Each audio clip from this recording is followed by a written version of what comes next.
नमस्ते साथियों। प्रोजेक्ट कार्य इसे किस तरह से हल करना चाहिए, जैसा कि आप देख पा रहे हैं यहाँ पर कुछ प्रोजेक्ट कार्य हमने लिखकर रखा है। खेती में कौन कौन से औजारों का उपयोग किया जाता है पता करिए और उनका उपयोग कैसे करते हैं लिखिए। तो देखिए, विद्यार्थियों को अपनी वार्षिक परीक्षा में ये कुछ प्रोजेक्ट कार्य करने हैं और इनको जमा करना है और शिक्षकों के द्वारा जांचा जाना है और इसी आधार पर उनको अंक भी प्रदान करना है। आज की इस वीडियो में हम प्रोजेक्ट वर्क किस तरह से तैयार करें और जो सुझावात्मक प्रोजेक्ट वर्क, जैसा कि आप देख पा रहे हैं, यह पत्र राज्य शिक्षा केंद्र का है और इसमें जो विद्यार्थियों के लिए 2022-23 के लिए पाठ्यक्रम दिया गया है, इस पाठ्यक्रम में पाठों को निर्धारित करते हुए सुझावात्मक प्रोजेक्ट कार्य दिए गए हैं।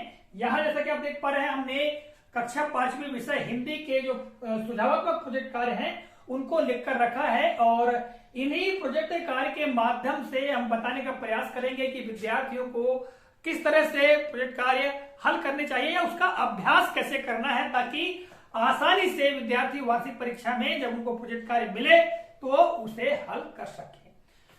तो इस पत्र में जो पाठ्यक्रम दिया गया है, निश्चित तौर से पाठ्यक्रम के बारे में आपने पढ़ भी लिया होगा और हम इस वीडियो के अंत में देख भी लेंगे कि जो पाठ्यक्रम है हिंदी विषय का कक्षा 5वीं के लिए उसमें कौन कौन से पाठ रखे गए हैं।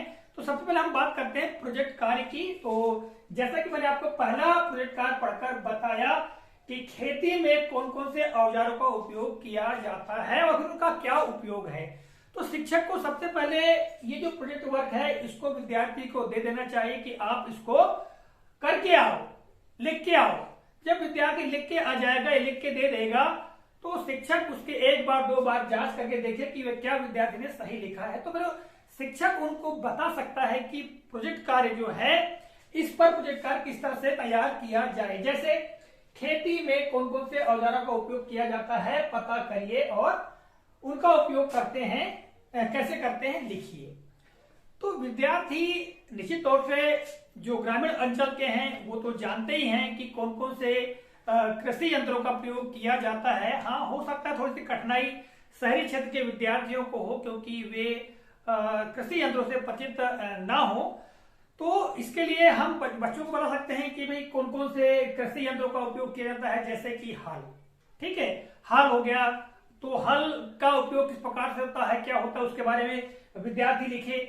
हम ये देखें कि विद्यार्थी कृषि यंत्रों के बारे में लिखने पर अपने विचारों को किस तरह से व्यक्त करता है ये देखें। यदि जहां कहीं सुधार की आवश्यकता होती है तो हम सुधार करके बताएं कि आपको हल के बारे में इस तरह से लिखना चाहिए। इसी तरह से बखर की हम बात करें या हसिया की बात करें, कुदाली की बात करें, फावड़ा की बात करें, जो जो चीजें कृषि कार्य में उपयोग में आती हैं उनकी सूची बना करके क्रमशः उनके बारे में डिटेल्स बच्चे से लिखवाए। और जहां हमको लगता है कि यहाँ विद्यार्थी ने सही तरीके से नहीं लिखा है तो फिर विद्यार्थी को बताना होगा कि उसे किस तरह से लिखना चाहिए। इसी तरह से देखिएगा, दूसरा जो प्रोजेक्ट वर्क है कि आपके गांव में दशहरा पर्व कैसे मनाया जाता है के बारे में लिखिए। आप अन्य कौन कौन से त्योहार मनाते हैं उनकी सूची बनाइए। तो यह तो बहुत सरल है और ग्रामीण क्षेत्र के विद्यार्थी, शहरी क्षेत्र के विद्यार्थी, सभी विद्यार्थी इसको बस बड़े आसान तरीके से कर सकते हैं। दशहरा पर्व जिस तरह से मनाया जाता है वो अपने क्षेत्र में जैसा मनाते हैं वो उसी प्रकार उनको लिखने को बोले। जैसा कि हमने प्रारंभ में कहा कि विद्यार्थियों को पहले लिखने के अवसर दें और देखें कि विद्यार्थी किस तरीके से अपने विचारों को व्यक्त करता है।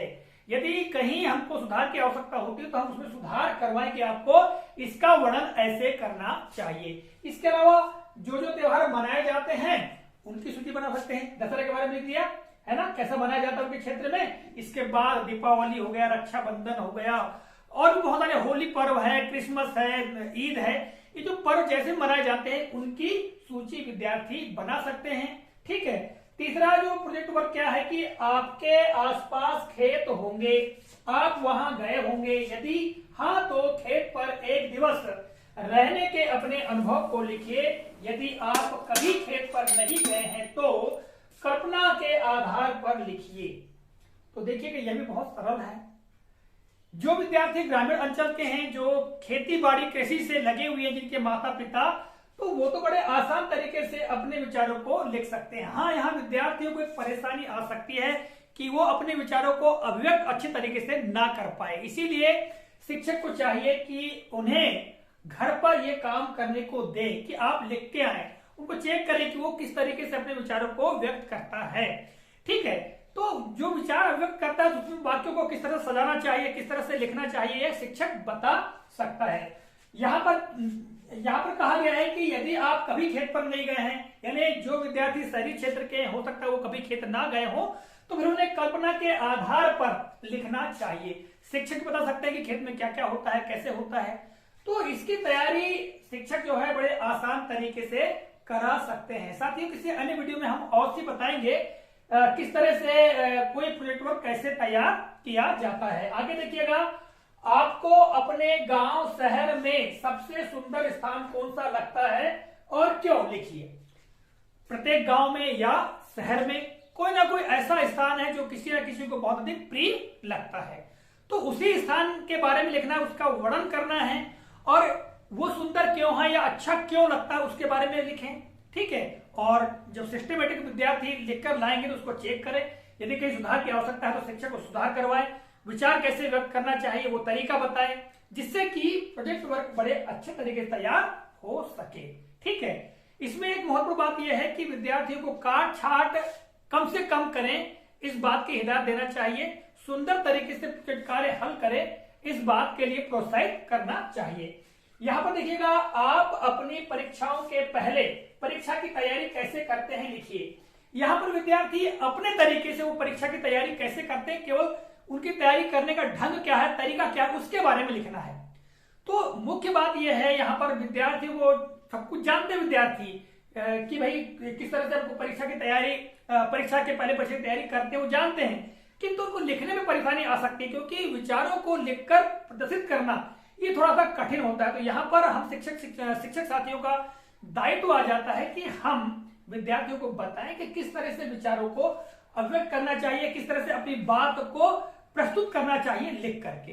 तो ये हम तरीका बता सकते हैं। और वार्षिक परीक्षा में जब विद्यार्थी प्रोजेक्ट कार्य हल करेंगे तो विद्यार्थियों को हल करने का तरीका आ जाए, वो अच्छी तरह से अपना प्रोजेक्ट वर्क तैयार करके जमा करें, इस बात की हमको तैयारी करना होगा। तो साथियों, यहाँ जो प्रोजेक्ट कार्य दिए गए हैं, जैसा कि आप देख पा रहे हैं यहाँ पर, आइए इनके बारे में संक्षेप में हम देख भी लेते हैं इस पत्र के बारे में। और कक्षा 5वीं का हिंदी का जो सिलेबस है, इन्हें पाठ्यक्रम जो रखा गया है वार्षिक परीक्षा के लिए, उसके बारे में जान लेते हैं। तो साथियों, जैसा कि आप देख पा रहे हैं, यह पत्र राज्य शिक्षा केंद्र का है और 30 नवंबर 2022 को जारी किया गया है। ठीक है, और यहाँ पर देखिएगा, कक्षा 5वीं और 8वीं की वार्षिक परीक्षा सत्र 2022-23 हेतु पाठ्यक्रम। तो साथियों, यहाँ पर विवरण दिया गया है और इसके बैक साइड में हम देखते हैं साथियों सिलेबस को। और इस वीडियो में हम केवल कक्षा 5वीं के हिंदी विशिष्ट यानी भाषा भारती के सिलेबस पर चर्चा करेंगे। जैसा कि आप देख पा रहे हैं, लिखित परीक्षा हेतु निर्धारित पाठ, यानी इन्हीं पाठों से वार्षिक परीक्षा में प्रश्न पूछे जाएंगे या जानकारी पूछी जाएगी। पाठ 1, पाठ 3 अर्थात पाठ 2 छोड़ दिया गया है, पाठ 4, पाठ 5, पाठ 6, पाठ 7 छोड़ दिया गया है, पाठ 8, पाठ 9, पाठ 10, 11, पाठ 12 छोड़ दिया गया है, 13, 14, 15, 16 छोड़ दिया गया है, 17, 18, 19 छोड़ दिया गया है और 20। तो यहाँ पर आप देख पा रहे हैं पाठ 2, ठीक है, पाठ 7, पाठ 12, ठीक है, और पाठ यहाँ पर देख रहे हैं 16 और पाठ 19, इनको छोड़ दिया गया है। बाकी ये जो पाठ दिए गए हैं इनसे प्रश्न पूछे जाएंगे। आपको ज्ञात है पाठ 1 में क्या है, पुष्प की अभिलाषा, पाठ 3 में ईश्वर चंद्र विद्यासागर, पाठ 4 में हम भी सीखे, पाठ 5 में ईदगाह, पाठ 6 में पन्ना का त्याग, संस्कृत खंड के अंतर्गत भाग 1 के अंतर्गत पूछा जाएगा। इसके पश्चात पाठ 8 छत्रपति शिवाजी, पाठ 9 रम्मो और कर लो, पाठ 10 नीति के दोहे, पाठ 11 मरकर भी जो अमर हैं, पाठ 13 भारत रत्न भीमराव अंबेडकर, पाठ 14 मित्र को पत्र। फिर संस्कृत खंड भाग 2 से पूछा जाएगा। फिर यहाँ पर पाठ 15 मध्य प्रदेश का गीत, पाठ 17 राष्ट्रपैरी, पाठ 18 रानी अवंती बाई और पाठ 20 उज्जैनी। ठीक है, तो ये पाठ रखे गए हैं और यहाँ पर आप देख पा रहे हैं प्रोजेक्ट वर्क यानी कि हमने ग्रीन बोर्ड पर लिख कर रखा है।